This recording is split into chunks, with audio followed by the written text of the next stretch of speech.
안녕하세요. 방구석 90년대생입니다. 오늘 해보고 싶은 얘기는 LH입니다. 제가 LH에서 나온 지 지금 2개월도 안 됐거든요. 지금 따끈따끈한 신혼이라 LH에서 결국 나오게 됐는데, 사실 기회만 된다면 LH에 계속 살고 싶었어요. 유지비가 정말 싸거든요. 자취를 해야 하는 분들이라면 저는 LH를 최우선순위로 두라고 말씀드리고 싶어요.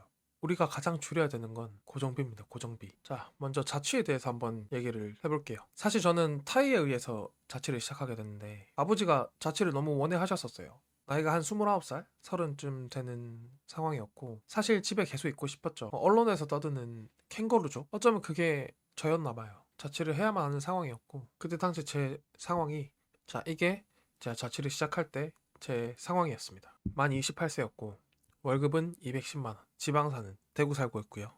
자차는 제가 타지에서 근무했기 때문에 자차가 있었습니다. 지금도 있고요. 여기 자영업이라고 돼 있는 거는, 혹시 유튜버 신사임당이라고 아시나요? 유퀴즈에도 나오셨던 분인데, 신사임당 컨텐츠를 보고 나도 할 수 있겠다 싶어서 자영업을 시작하게 됩니다. 잘 먹고 잘 댕기던 회사 때려치우고, 젊을 때 해보지 언제 해보냐 라는 마인드로 해봤죠. 사실 처음엔 잘 됐습니다. 처음엔 잘 되다가, 어쨌든 4년 전 제 모습은 월급 210만 원을 받고 있었는데 자영업으로 계속 마이너스가 되고 있었어요. 이 상황에서 저는 자취를 시작해야 했던 거죠. 그래서 열심히 자취를 하려고 알아봅니다. 제가 처음 자취를 시작한 곳이 어디였냐면 여기거든요. 여기가 되게 좋은 곳입니다. 여기가 대구 시내예요. 시내라고 하면 많이 못 알아들으시나? 서울 분들은 시내를 뭐라고 하지? 아무튼 대구에서 가장 큰 번화가가 여기입니다. 여기 이 부분이 가장 큰 번화가예요. 술집도 많고 영화관도 많고 쇼핑몰도 되게 많죠. 여기 큰 백화점도 하나 있고요. 여기 현대백화점이 있죠. 아무튼 시내랑 인접하기도 했고, 결정적으로 동네 자체가 살기 좋아요. 보시면 여기 이마트도 있고 여기 대팍도 있습니다. 대구 FC 경기장인데 주말마다 사람이 많죠. 경기를 딱 한번 보러 갔는데 굉장히 재밌었습니다. 그리고 여기 삼성 창조 캠퍼스라고, 여기 지금 이렇게 D글자로 돼 있는데, 여기 뭐 음식점 상가가 되게 많아요. 그리고 깔끔해요. 주차장도 잘 돼 있고. 아무튼 대구에선 거의 2급지로, 2급지 또는 2.5급지 취급받는 살기 좋은 곳입니다. 제가 자취했던 곳을 한번 찾아가 볼게요. 이마트 여기 사거리가 좀 일단 가장 번화가거든요. 여기 이마트가 있죠. 여기 아파트 마천루처럼 쫙 있습니다. 여기 다 아파트고 여기도 다 아파트예요. 정말 굉장히 괜찮은 살기 좋은 동네예요. 이쪽으로 쭉 가면, 네.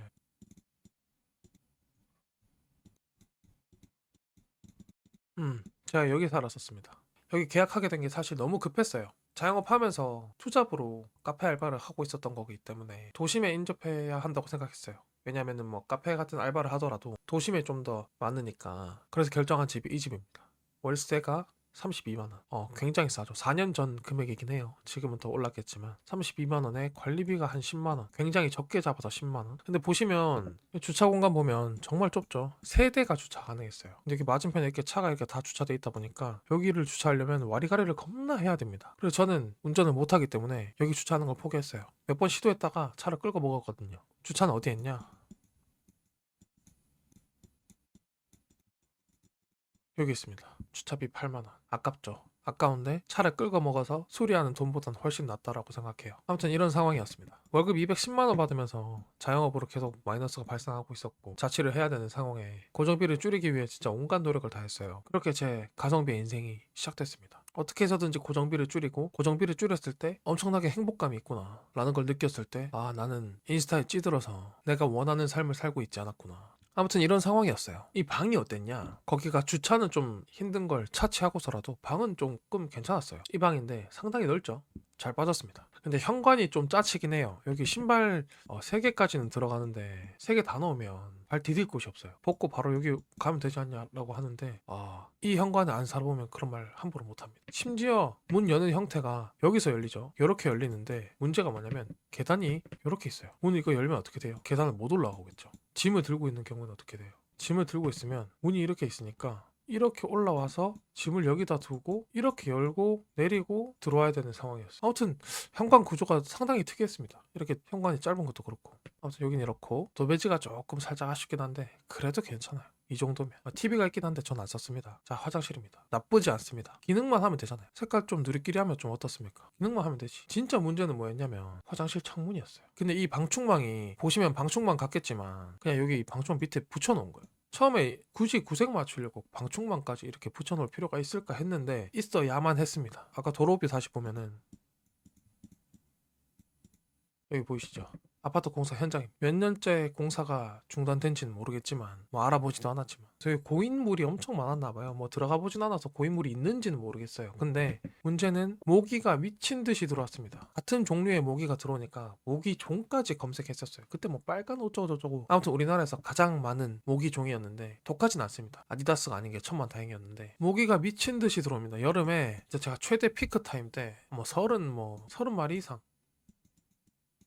잡았어요. 30마리 이상. 확실합니다. 제가 사진 찍어 놓은 것까지 있는데 이게 가장 큰 문제였고 뭐 요거 좀 벌어진 거 괜찮습니다. 안에 뭐 넣어놔도 안 떨어지더라고요. 뭐 덜컹덜컹 거리긴 했는데 뭐 기능에 문제는 없었습니다. 세탁기랑 냉장고입니다. 요 꽃무늬가 좀 있죠. 괜찮습니다. 뭐 이상한 양파망 이거 플라스틱 버리라고 자취 원룸에 있는 거거든요. 쓴 적이 없긴 해요. 몇 년식인지 모르겠는 세탁기, 통돌이 세탁기 괜찮습니다. 기능만 하면 문제 없습니다. 보일러 굉장히 잘 돌아갔습니다. 보일러 틀어놓으면 굉장히 따뜻했습니다. 문제는 모기가 너무 많았어요. 아무튼 월급 210만 원 받으면서 이런 곳에서 살았습니다. 근데 저는 이게 160 가지고 먹고 살아야 되니까 또 돈을 쓰거든요. 이 한정적인 급여에서. 그럼 사실상 돈을 모으는 게 너무 힘든 거예요. 나이는 먹었고 언젠간 결혼을 해야 돼서 준비는 해야겠고 그래서 고정비를 줄이려고 진짜 온갖 노력을 다 합니다. 그 중에서도 이걸 너무 줄이고 싶었어요.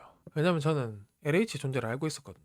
친누나가 LH에서 몇 개월 살았기 때문에 LH가 얼마나 저렴하고 살기 괜찮은 곳인지 전 알고 있었거든요. 근데 원룸 계약이 7월 말까지였을 거예요. 그래서 미친듯이 LH 공고를 매일매일 확인했습니다. 제발 떠라. 지원도 하고 떨어져 보기도 하고. 제가 LH 지원하기 시작했을 때 도심에 있는 LH 공고들이 먼저 떴거든요. 다 지원했어요. 싹 다 지원했어요. 침산동에 LH 하나 있거든요. 그것도 지원했어요. 다 떨어졌어. 도심은 당첨 확률이 너무 낮아요. 낮지만 그냥 계속 시도했습니다. 언젠간 되겠죠. 물론 결국에 된 거는 이제 외곽 쪽 LH였는데 전 자차가 있었기 때문에 괜찮았고 도심이고 자시고 LH인 게 중요했어요. 그래서 당시 계약이 7월 말까지였는데 뜬 공고가 6월 1일 입주 공고가 뜬 거예요. 신청했죠. 외곽이어서 당첨될 거라고 생각하고 있었어요. 실제로 당첨됐고 집주인이랑 쇼부 봤습니다. 내가 한 달 월세 내가 내겠다. 하지만 한 달은 사람을 구하는 게 어떻겠냐 해서 집주인분이 너무 감사하게도 흔쾌히 오케이 해주셔서 한 달 월세를 내고 7월 1일에 아마 다른 분이 입주하신 걸로 알고 있어요. 물론 그 기간만큼의 돈은 제가 다 내고 그렇게 해서 이제 입주하게 된 게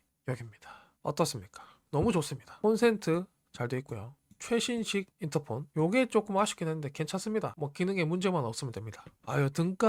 등까지 깔끔하고 저층이긴 했어요. 제가 실제로 살았던 방이거든요. 저층이라서 조금 아쉽긴 했는데 뭐 커튼 치면은 뭐 사는데 지장 없잖아요. 요 모서리가 조금 짜치긴 하는데 이 모서리 때문에 책상을 이렇게 둘 수가 없었어요. 그럼 언젠간 해보고 싶긴 했는데 회장님 책상하고 살았어요. 아무튼 이 LH 아파트가 23년도 신축 아파트였습니다. 자, 이 집이 이랬습니다. 월세 78,000원, 관리비 10만원, 보증금 이자 2만원, 총 198,000원.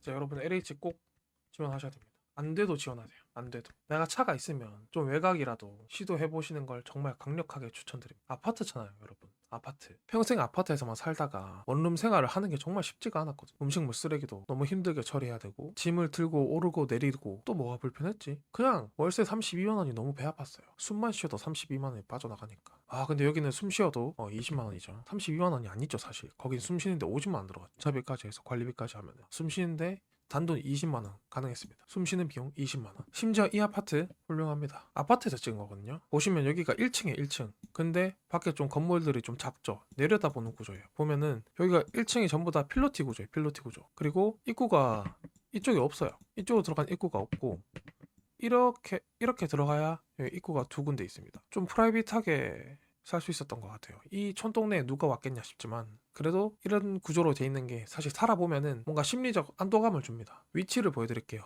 여기입니다. 근데 뭐 하나는 포기해야 돼요. 멀긴 멀어요. 여기서 멀죠. 직방으로 꽂았을 때 9.3km. 그 원룸이 옥산성당? 발음이 어렵네. 여기 바로 맞은편에 있거든요. 1km. 좀 많이 차이 나긴 합니다. 정말 도심에 살고 싶으냐 아니면 좀 떨어지더라도 고정비를 좀 줄이는 삶을 살 것이냐. 전 원룸에서 살면서 불편했던 것들 플러스 사실 살아보니까 이 도심 인프라를 전혀 안 써요. 이마트 있고 대팍 있고 창조 캠퍼스 있습니다. 저 여기 1년 거의 한 11개월 10개월 정도 살았거든요. 간 적이 없어요. 진짜 11개월 10개월 그냥 1년이라고 할게요. 진짜 5손가락 안에 꼽습니다. 정말 5손가락 안에 꼽아요. 살면서 필요한 거 저한테 어머니는 쿠팡이었습니다. 로켓 배송. 여기 놀랍게도 로켓 배송이 되는 곳입니다. 로켓 배송이 되니까 그냥 다 시켜 먹었어요. 그냥 필요한 거 뭐 하다못해 콘프레이커 이런 거 간단한 것조차도 그냥 다 시켜 먹었습니다. 다 주문해서 다 쿠팡에서 주문해가지고 그 다음날 받아가지고 먹었습니다. 적어도 저는 편의점만 있으면 사는데 지장이 아무것도 없더라고요. 편의점도 그냥 사실 거의 안 가는데 당장 필요한 거 진짜 지금 당장 이 순간 필요한 거만 사러 갈 때 일로 갔습니다. 자, LH 추천은 여기까지 하고 저랑 다르신 분들도 물론 있겠죠. 나는 도심에서 직장을 가지고 있고 난 도심의 인프라를 많이 이용하고 그러신 분들은 어쩔 수 없는 것 같아요. 그러면 도심에 살아야겠죠. 어떻게 해서든지. 근데 도심 LH도 또 있으니까 또 계속 지원하면 안 되겠죠. 안 되겠지만 그래도 하는 겁니다. 우리가 로또를 왜 사나요? 그냥 하는 거잖아요. 안 될 거 알면서도. 저는 자취하면서 정말 가성비의 삶을 시작했거든요. 서울에 사시는 분들은 물론 LH가 쉽지 않다는 거 잘 알거든요. 근데 지방에 사시는 분들은 충분히 가능성이 있습니다. 저 아까 그 보여드린 그 LH 미달 났어요. 미달. 저는 그렇게 가고 싶어서 목매달았었는데 미달 났습니다. 지금도 몇 개 미달일 거예요. 한번 자신의 삶을 한번 되돌아보는 게 어떨까요? 내가 도심의 인프라가 필요한가? 내가 살면서 얼마나 자주 이마트를 가고 얼마나 자주 나가서 커피를 마시나? 한번 생각해 볼 필요가 있는 것 같아요. 전 제가 그런 인프라를 거의 안 누린다는 사람이라는 걸 그 원룸 살면서 깨달았어요. 그래서 나한테 그게 불필요하고 난 지금 당장 이 지출을 줄여야 되는구나. 그래야 내가 돈을 모으고 미래를 도모할 수 있겠구나 해서 LH에 살았습니다. 지방에 사시고 자취를 하셔야 되는 분들이라면 LH를 꼭 최우선으로 고민해 보셨으면 좋겠어요. 제 주변에 LH를 생각도 안 하는 사람들이 너무 많아서 이걸 제 첫 컨텐츠로 가져가고 싶었습니다. 제 컨텐츠가 주로 이제 가성비를 다룰 건데 자취하면서 가성비의 삶을 시작했거든요. 이 가성비의 삶이 그냥 단순히 싸게 사서 좋아한다 이게 아니고 저는 명품을 살 때보다 저한테 필요한 제품을 싸게 샀을 때 느끼는 그 행복감이 더 큰 것 같아요. 그렇다고 무조건 제일 싼 거 말고 기능도 성능도 중요하죠. 합리적인 가격으로 뭐 이마트 트레이더스 코스트코 가도 저 쿠팡 키고 비교합니다. 물론 기분 좋게 거기까지 가가지고 물건 사서 오는 게 기분은 좋겠죠. 실제로 저도 지금 그렇게 구매를 합니다. 다는 아니더라도. 근데 그 다는 아니더라도의 굵직굵직한 비용이 들 것들은 싸게 구매하려고 노력해요. 이미 나는 그 매장을 가는데 내 기름값을 지출했어요. 거기서 물건을 살려는 어떤 목적보다도 와이프랑 데이트하는 목적이 더 커요. 아무튼 그렇습니다. 여기까지 하겠습니다.